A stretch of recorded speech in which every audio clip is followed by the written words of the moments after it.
예, 지방선거가 오늘로 꼭 100일 앞으로 다가왔습니다. 여야는 각각 공천 전략을 공개하면서 본격적인 지선 준비에 들어갔는데요. 관련 소식 포함한 정치권 뉴스들 오늘 두 분과 함께하겠습니다. 오늘은 서양호 정치평론가, 이용호 전 국민의힘 의원 나오셨습니다. 두 분 안녕하십니까? 네, 안녕하세요. 예, 기초광역단체장 등 4천여 명의 지역 일꾼을 뽑는 6.3 지방선거가 오늘로 꼭 100일 앞으로 다가왔습니다. 여야도 각오를 다졌는데요. 먼저 그 발언 함께 들어보시죠. 무능하기 짝이 없는 분들이 윤석열 등장과 함께 같이 등장한 일종의 윤석열 퀴즈들입니다. 윤석열의 퇴장과 함께, 퇴출과 함께 같이 퇴출되어야 될 사람들이다. 민주당이 그런 얘기를 할 것이 아니라 특검의 대상이 되는 분들도 지금 후보자로 출마를 하려고 하는 정도의 상황 아니겠습니까? 근데 공천 뇌물부터 민주당은 잘 해결하고 그리고 국민 앞에 엄중히 그런 부분에 대해서 책임을 져야 될 것이라고 봅니다. 이제 100일 앞으로 다가온 지방선거를 어떻게 임할지 그 방향성을 엿볼 수 있는 각오를 들어보셨는데요. 민주당은 윤석열 퀴즈의 퇴출이라고 선거를 규정을 했고요. 또 국민의힘에서는 공천 뇌물 의혹을 이제 좀 지적하는 목소리를 함께 들어보셨는데 여야의 각오 어떻게 좀 보셨는지요? 남탓 선거, 우리가 잘하는 것보다 남이 못하는 걸 부각시키는 것도 선거의 필승 전략이 중에 하나이긴 한데 그런데 명심해야 될 건 교병필패라고 교만한 병사는 전쟁에서 반드시 패한다는 소리가 있습니다. 그래서 외부의 상대방이 잘못하는 즉 민주당에는 윤석열 퀴즈 즉 내란 잔당들을 청산하는 선거를 하겠다라고 하는 것 같고 국민의힘 경우에는 공천과 뇌물 사건으로 있는 민주당을 심판하고 입법 독주인 이재명을 심판하자 하면서 상대 당에 대한 그 비판의 열을 올리는데 제가 볼 때는 오히려 국민들이 관심 있게 바라볼 문제는 누가 보더라도 이번 선거는 집권 여당 이재명 정부 초기에 치러지는 선거라서 이재명 정부를 소속돼 있는 민주당이 유리한데 유리하니까 어차피 이길 선거 이왕이면 우리 개파 네 개파를 공천해서 그 후보로 만들겠다라고 하는 이러한 무리한 시도가 있을 경우에는 민심이 등을 돌릴 가능성이 매우 많고요. 또 국민의힘도 마찬가지로 모든 것을 그 정부 여당 이재명 정부 탓만 할 경우에 국정 발목 잡기 세력으로 비치기 때문에 그 전에 먼저 내란 문제에 대한 명확한 절연과 그리고 인적 청산 그리고 앞으로 이런 그 내란이 그 비상계엄이 재발되지 않도록 하는 그 제도적 개선 그리고 민생과 경제 문제로 돌아가겠다라고 하는 이렇게 환골탈태하는 쇄신의 모습이 없다라고 한다면 결국 남 탓으로만 지방선거에서 이기기 쉽지 않다 이렇게 볼 수 있겠습니다. 듣고 보니까 정말 여야 모두 이제 남 탓 각오를 사실상 한 셈인데 의원님께서는 각 당의 어떤 이 의지, 각오 어떻게 좀 들어보셨습니까? 우선은 민주당은 오는 6월 지방선거를 인물과 정책을 내세운 정책 선거가 아니라 내란 프레임을 가지고 선거를 치르겠다, 정치 선거를 하겠다 그런 것으로 보여지고요. 조금 전에 무능한 윤석열 퀴즈를 퇴출시키자 이렇게 얘기한 것 자체 이렇게 딱지를 붙이고 나오는 것이 사실은 8개 광역자치단체장 그 대상이 된 예. 이분들에게는 굉장히 모욕적이고 명예훼손적인 발언으로 들립니다. 왜냐하면 그분들이 무능하다고 하는 것은 어떤 데이터나 근거가 없이 얘기한 것이거든요. 그리고 더구나 이런 분들에게 퀴즈라고 이름을 붙이는 것 자체가 얼마나 유치한지 모르겠어요. 왜냐하면 퀴즈라고 하는 게 영어로 어린이 이런 뜻 아닙니까? 근데 이 광역자치단체장을 맡고 있는 분들은 그래도 정치판에서 잔뼈가 굵은 분들이고요.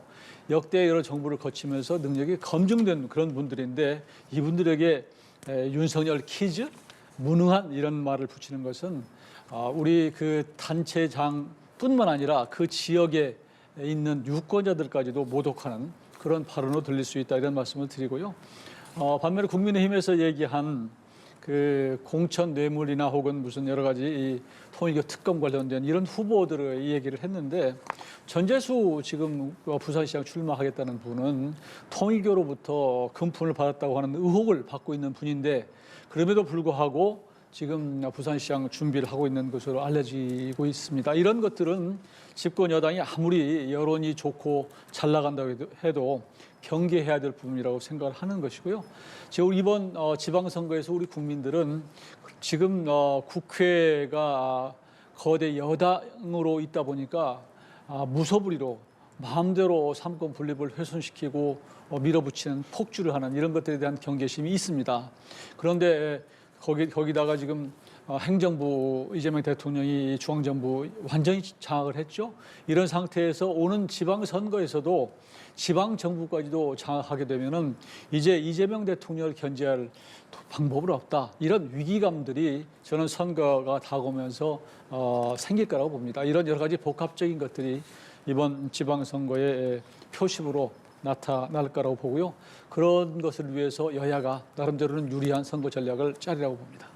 자, 그러면 이제부터 관심은 이제 누구에게 공천을 줄지, 누가 공천을 받을지인데 민주당에서 또 국민의힘에서도 각각의 공천 기준도 발표를 했습니다.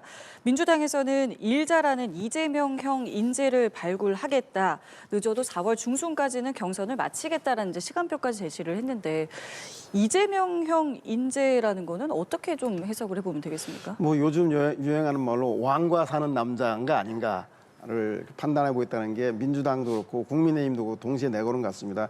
민주당의 왕과 사는 남자는 이재명 대통령과 얼마나 인연이 있는가를 중시하는 것 같은데요. 개인적으로 이재명 캠프에 있거나 이재명 청와대에 있었느냐 아니냐가 중요한 게 아니라 이재명 정부의 부동산 정책이라든가 양극화 정책 등등 국정 운영에 대해서 어떤 철학과 노선을 가지고 있느냐를 이재명 정부의 이재명과 함께 산 남자로서 기준을 정하는 것이 국민들에게 더 소구력이 있을 것 같고요. 이 문제는 더 국민의힘인데 국민의힘은 지도부는 왕과 살았던 남자, 즉 친윤석열이냐 아니냐를 윤과 절연하는 사람 공천하지 않겠다라는 것을 지도부는 각오하고 있는 것 같은데 오세훈 시장이나 나머지 출마자들은 왕과 안 살고 싶은 남자들이거든요. 난 산 적이 없다, 쫓겨난 남자다 이런 생각을 갖고 있어서 이렇게 후보자들의 생각과 지도부의 생각이 달라서 친윤에 대한 절연에 대한 문제가 오히려 국민의힘에서는 가장 큰 변수가 될 것 같다는 생각이 듭니다.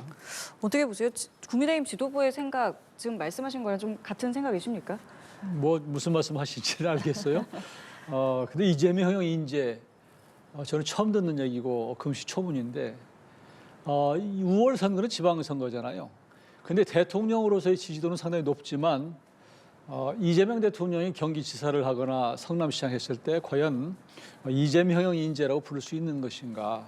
우리가 기억하듯이 성남시장으로 계실 때는 단군 일의 최대 비리라고 하는 대장동 비리가 사실은 지금 나와 있는 것이고요. 또 도지사로 계실 때도 얼마나 큰 업적을 냈는가 저는 반문하고 싶습니다. 지금 그동안 나와 있던 것은 코로나가 창궐할 당시에 그 당시에 이제 집단 어떤 모임들을 금지할 때 신천지가 집회를 할 때 이재명 지사가 급습을 했던 이런 것들은 업적으로 평가가 되고 또 하나는 계곡 정비했다. 이게 두 가지 정도가 나오거든요. 근데 계곡 정비도 그 남향주가 했다 뭐 하고 논란이 있었던 것인데 이런 것으로 밀어보면 이재명형의 어떤 인재 이것은 별로 설득력이 없다. 다만 그렇게 보이는 것은 지금 이재명 대통령으로서 인기가 상당히 있기 때문에 이번 어떤 지지도에 묻어가는 그런 측면의 선거를 치르고 이재명 대통령과 어떤 친소관계가 있는 특별한 관계가 있는 사람들을 공천할 것처럼 보여서 별로 인재의 어떤 객관적인 기준의 인재라고 하는 이런 사람들이 공천될 거 하는 의심을 가져본다는 말씀을 드리고요.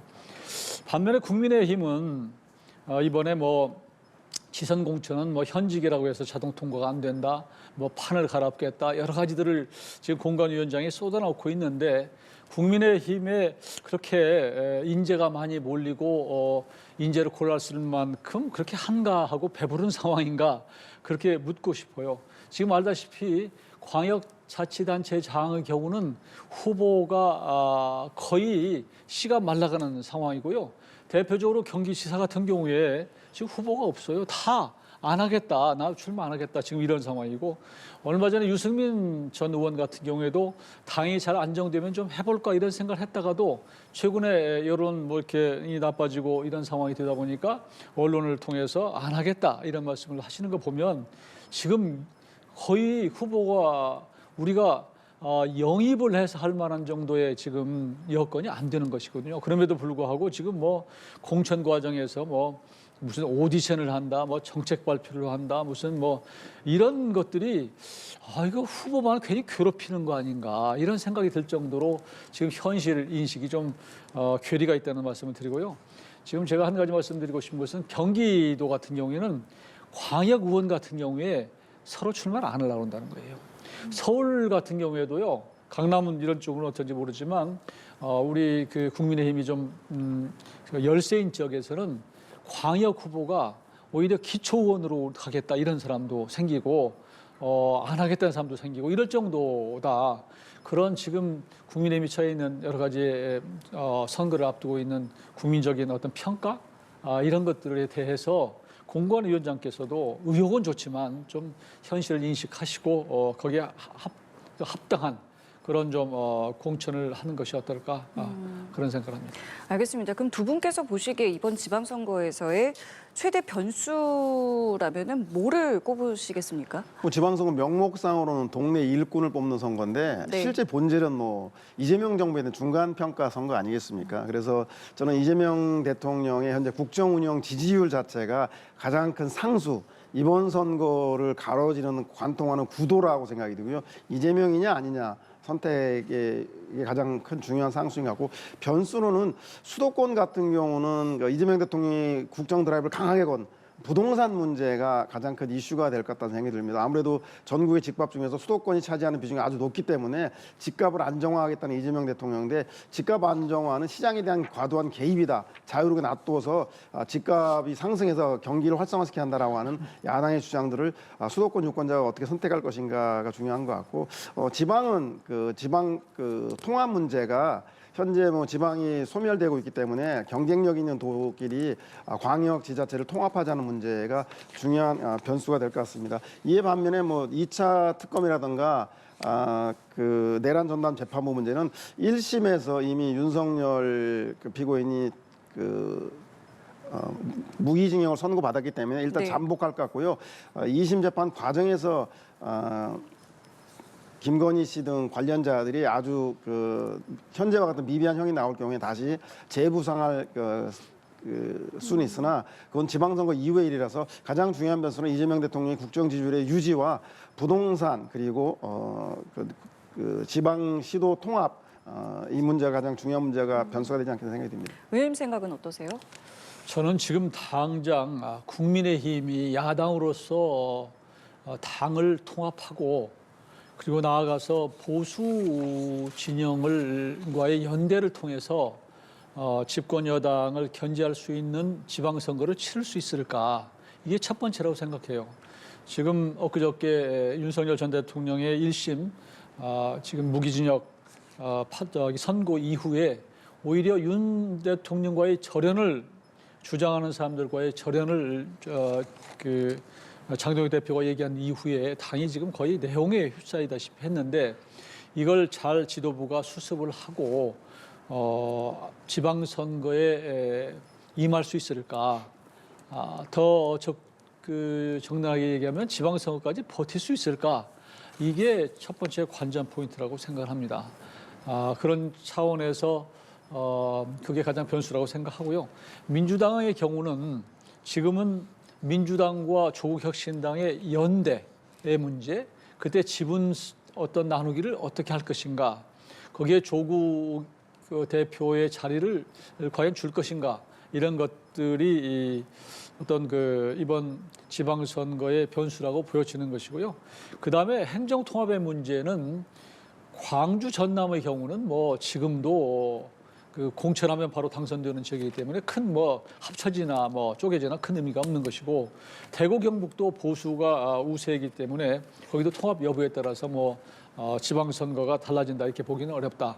다만 대전 충남의 경우에는 조금 매우 중도적인 그런 지역이기 때문에 상당히 관전 포인트가 될 수 있다고 생각합니다. 그런데 우선은 이 통합이 될 수 있을까부터 저는 관심인데요. 지금 의회 대전과 충남의회에서 지금 거센 반발이 있고 예. 반대가 많은 상황이기 때문에 이게 될까 이런 생각이 들고 된다고 해도 과연 지금 이 대전 충남의 통합이 우리 국민들이 보기에는 지금 그 강훈식 비서실장을 위한 통합이냐 이런 비판도 나오기 때문에 그 결과가 어떻게 될지 통합이 될지 이런 것들이 관전 포인트라고 생각을 합니다. 알겠습니다. 가장 1번 관전 포인트로 꼽아주셨던 국민의힘의 분위기도 그럼 바로 좀 살펴보겠습니다. 윤석열 전 대통령의 선고 이후에 장동혁 대표의 절윤 거부로 인해서 상당히 뒤숭숭한 분위기인데요. 관련 발언 함께 들어보시죠. 대통령과의 절연을 앞세워 당을 갈라치게 하는 세력, 단호하게 절연해야 할 대상은 오히려 이들입니다. 이번 당 지도부의 의견 표명, 입장 표명이 많은 국민들의 보편적인 생각과는 매우 괴리되어 있는 그런 상황 때문에 그것이 당의 공식적인 입장이다 이렇게 말하기에는 여러 가지로 문제점이 있다고 보고 있고요. 국민의힘 같은 경우에 이제 오늘 의총이 있습니다. 여기서 이제 여러 가지 목소리들이 분출할 걸로 예상이 되고 있는데 사실 지금 뭐 장동혁 대표를 보면서 뭐 떠나라라는 목소리가 나올 정도로 지금 굉장히 이 내홍은 깊어지고 있고 앞서 저희 이 의원님께서는 이게 잘 버틸 수 있겠는가라는 말씀까지 하셨습니다. 이 부분 지방선거 전에 어떻게 좀 정리가 될 것 같으세요? 오늘 의총을 기점으로 해서는 사실상 국민의힘이 정서적 분당의 서막이 열렸다, 분당이 시작되었다라 생각이 듭니다. 작년 연말부터 계속되어 왔던 중진들의 윤석열 세력과의 절연, 윤어게인 세력과 절연을 요구한 이딴 비판들이 있었고 최근에는 원외위원장들이 성명 공방을 예. 벌이고 있고 또 오세훈 시장과 지방선거 출마자들도 윤어게인 세력과 절연을 요구하고 있습니다. 최근에는 뭐 김도읍, 윤한홍 등 과거 친윤이었던 삼선 중진 의원들도 이제는 1심 선고가 났으니만큼 내란 문제에 대해서 선을 긋고 가야 한다라고 하고 있고 조경태, 윤상현 의원까지 들고 일어나고 있습니다. 사실상 당이 춘추 전국 시대를 방불할 만큼 분열되어 있는 것 같습니다. 그래서 오늘 의총에서 그것이 분열이 확인될 것 같고 저는 사실상으로 새로운 정당이 만들어지지 않았지만 보수 분열, 야권 분열이 오늘 의총에서 극명하게 드러나는 시간이 아닌가 생각이 듭니다. 지방선거를 100일 앞뒀는데 저희가 지금 의총의 분위기를 여쭤볼 만큼 상당히 지금 상황이 좋지는 않은데요. 앞으로 이 부분 좀 어떻게 갈 것 같으세요? 개인적으로 좀 어떻게 생각하세요? 저는 이게 딱히 해법이 보이지는 않아요. 우선은 지금 당의 지도부가 강성 우리 당원들이 뽑은 그런 최고위원들이 대부분이거든요. 그렇기 때문에 그분들이 사퇴하지 않는 이상 스스로 이 비대위로 가거나 하기는 쉽지 않은 구조로 돼 있다 이런 말씀을 드리는 것이고요. 더구나 장동혁 대표가 지금 가는 길에 대한 나름대로의 확신을 가지고 있는 것처럼 보여요. 근데 제가 듣기에는 장동혁 대표가 왜 많은 국민들의 어떤 기대와 희망에 정반대로 가는가 여기에 대해서 장동혁 대표는 그렇게 가는 게 옳다고 보는 거. 그게 지방선거도 이길 것이다? 네, 그렇게 보는 것이 본인은 지금 세계적인 추세가 트럼프도 그렇고 다카이치 일본 총리의 경우도 이게 우익으로 강성으로 가서 오히려 선거에서 이겼다고 하는 그런 생각을 한편으로 하고 있는 것 같고요.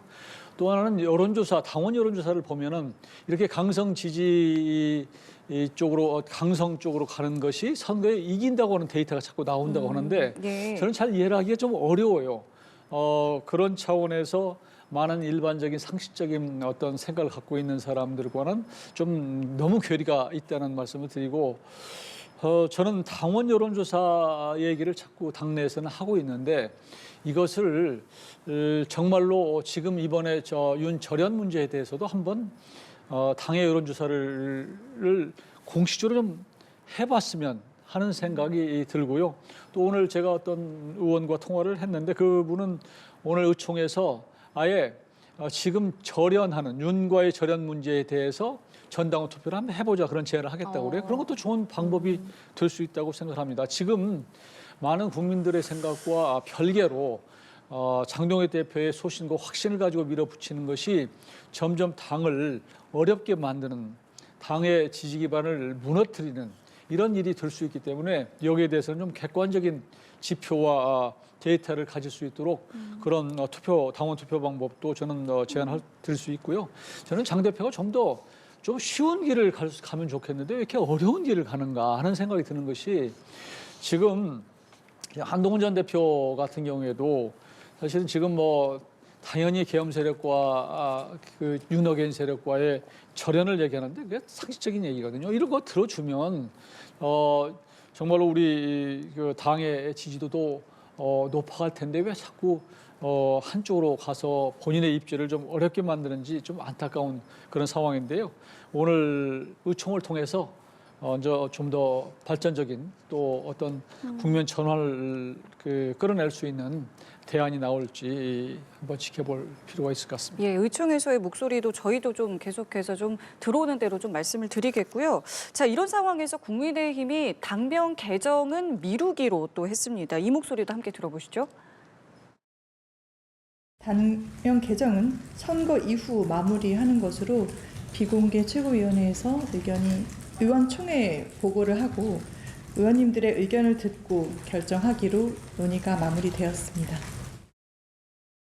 사실 어제까지만 해도 뭐 당명이 이제 2개로 추려졌다 이런 보도를 저희가 해드렸었는데 이게 미뤄진 거예요. 근데 이것을 그러니까 지금 장동혁 대표의 절윤 거부랑 좀 같은 맥락, 같은 전략으로 좀 보면 되겠습니까? 아니면 이건 좀 별개로 봐야 될 것 같으세요? 아니 아주 동전의 양면처럼 딱 붙어 있는 모습인 것 같습니다. 최근에 장동혁 대표의 모습, 절윤을 거부한 거에 따라서 당명도 이전에처럼 쭉 그대로 쓰겠다라고 선언한 것 같습니다. 이것은 핵심적으로는 쇄신을 상징했던 형식적인 그 상징이었던 당명 개정조차 거부하는 것은 쇄신하지 않겠다. 윤호개인 세력과 함께하겠다라고 하는 그 순혈주의에 대한 선언이고요. 이 모습과 가장 그 궤를 같이 하는 상징적인 모습이 한동훈 그 전 대표가 27일부터 대구를 통해서 전국 순회 일정을 가겠다는 그 사실입니다. 그 이후 영남으로 도는데 보수의 상징인 곳에 내가 진짜 보수다라고 본인이 등장함에 따라서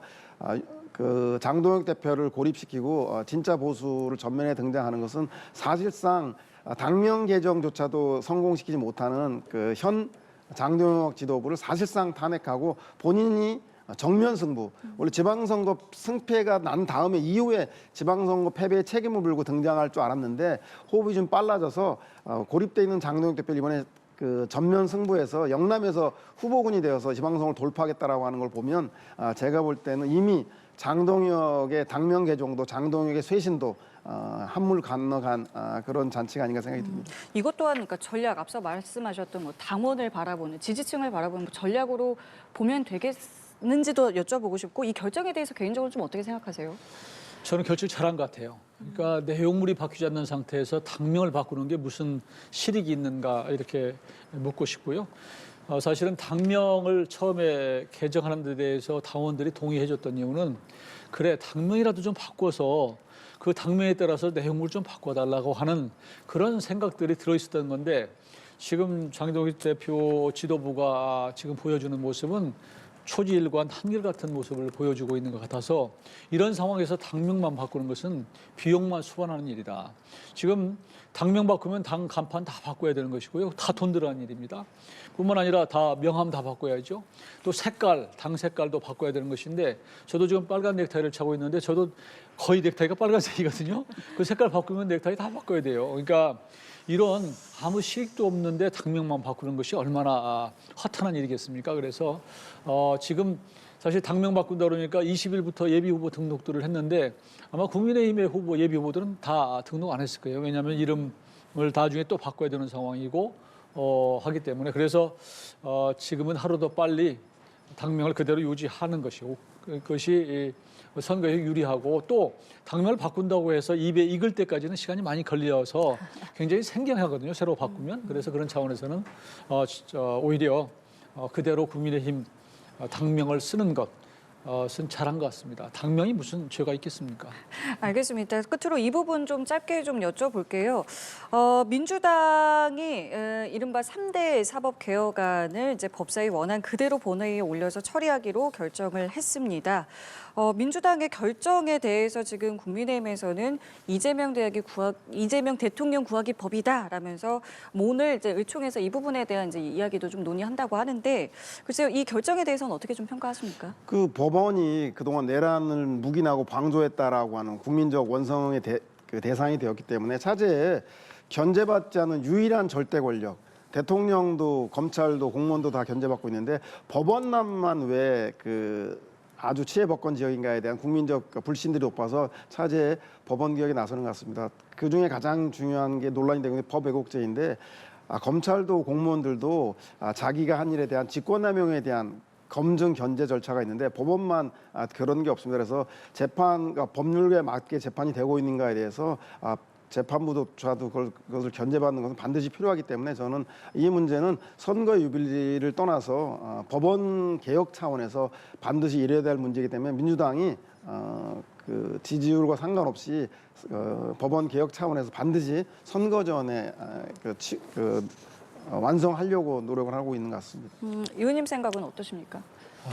지금 민주당이 그냥 막 가는 거예요, 사실은. 이거 굉장히 위험한 법률들이고요. 오직하면 대법원이 그동안에 입을 닫고 있다가 이 재판소원제법, 대법관 층원 이런 거에 대해서 명백하게 반대 입장을 표명했습니다. 그러면서 뭐라고 설명했냐면 이런 법이 나오기 시작한 것이 이재명 대통령이 공직선거법상 유죄 취지로 당시에 대법원에서 고법으로 돌려보낸 이 시점부터 나오기 시작했다. 그래서 처음부터 이것은 이재명 대통령 때문에 생기는 법들입니다. 그래서 결국은 이재명 대통령을 무죄로 만들어주기 위한 그런 법이라고 저 생각이 들고요. 또 더구나 법 왜곡죄 같은 것들 이런 것은 이 법과 양심에 따라서 재판하게 돼 있는데 이 양심이라고 하는 게 굉장히 중요합니다. 그런데 양심을 사실은 검열하겠다는 것과 똑같은 것이고요. 이것은 사법부를 지금 민주당에서 얘기하는 조희대 사법부에서 이재명의 사법부로 바꾸겠다는 것입니다. 그러니까 이렇게 되면은 지금 거대 여당이죠. 행정부 장악했죠. 이번 지방선거에서 이렇게 가면 상당수 거의 싹쓸이다 하다시피 아마 민주당에서 갈 가능성이 높은 상태에서 사법부까지도 지금 집권 여당이 이제 마음대로 장악하게 되면 대통령 권력 견제할 대한민국은 어떤 기관도 없을 것이다. 그래서 견제받지 않는 권력으로 가게 되면 대한민국의 미래가 어떻게 될까 하는 걱정이 매우 많습니다. 지금 민주당이 그냥 자꾸 재판소원제법, 대법관 증언법 왜곡죄 얘기하는데 이게 자꾸 하다 보니까 어떤 금단의 가서는 안 될 길, 이것을 지켜야 될 것을 자꾸 넘다 보니까 마구 깨트리는 거예요. 이게 결국은 부메랑으로 올 것이고 언젠가는 우리가 피를 흘려서 만들었던 지켰던 이 삼권 분립 민주주의 제도를 이렇게 쉽게 허물어뜨리는 데 대해서 나중에 큰 후유증이 생기고 그게 아마 집권 여당에도 갈 것이다. 저는 그렇게 봅니다. 알겠습니다. 오늘 두 분 말씀도 여기까지 함께하겠습니다. 지금까지 서양호 정치평론가 이용호 전 국민의힘 의원과 함께했습니다. 두 분 감사합니다.